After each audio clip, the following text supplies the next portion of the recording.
తెలంగాణలో మేము ఖచ్చితంగా పోటీ చేయబోతున్నాం. హైదరాబాద్ ఎలక్షన్లో పోటీ జిహెచ్ఎంసీ ఎలక్షన్లో కూడా మేము పోటీ చేయబోతున్నాం. మేము జిహెచ్ఎంసీలో కూడా చాలా కీలకంగా మారబోతున్నాం. మేము వాస్తవంగా చెప్పాలంటే ఆంధ్రప్రదేశ్ కంటే తెలంగాణ రాష్ట్రంలోనే పవన్ కళ్యాణ్ గారిని ఇష్టపడే వాళ్ళు, అభిమానించే వాళ్ళు చాలా ఎక్కువ మంది ఉంటారు.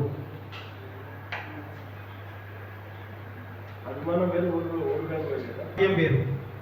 అందుకే మేము మా కార్యకర్తలు చెప్పేది అదే, సినిమా వేరు, రాజకీయాలు వేరు. కాబట్టి మీరు పూర్తి రాజకీయ నాయకులుగా మారండి అని చెప్తున్నాం. వాళ్ళే ఇప్పుడు ఎంపీటీలుగా పోటీ చేయబోతున్నారు. అంటే జనసేన పార్టీ ఆంధ్ర పార్టీ అని అంటుంది, కానీ అనే నాయకులు గుర్తుంచుకోవాలి.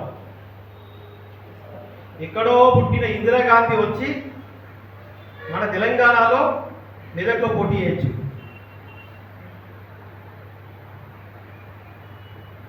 ఇదేనా వాళ్ళు అడిగేది? ఇంగిత జ్ఞానం ఉండాలి వాళ్ళకి కొంచెమన్నా.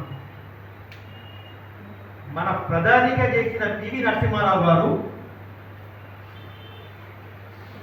నంద్యాలలో పోటీ చేసి 5 లక్షల మెజార్టీతో గెలిచింది. మన తెలంగాణ బిడ్డకు నంద్యాల ప్రజలు ఇచ్చే గౌరవం అది. తెలంగాణ ఆంధ్ర ఎలాంటి తేడాలు లేవు, అందరం తెలుగు వాళ్ళమే. మా విజన్ పవన్ కళ్యాణ్ గారి ముందు చూపు ఏంటంటే దేశం కోసం, దేశ సమైక్యత కోసం, దేశం కోసం పాటుపడే వ్యక్తి జనసేన పార్టీ.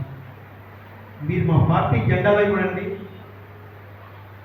పవన్ కళ్యాణ్ గారు హిందీలో కూడా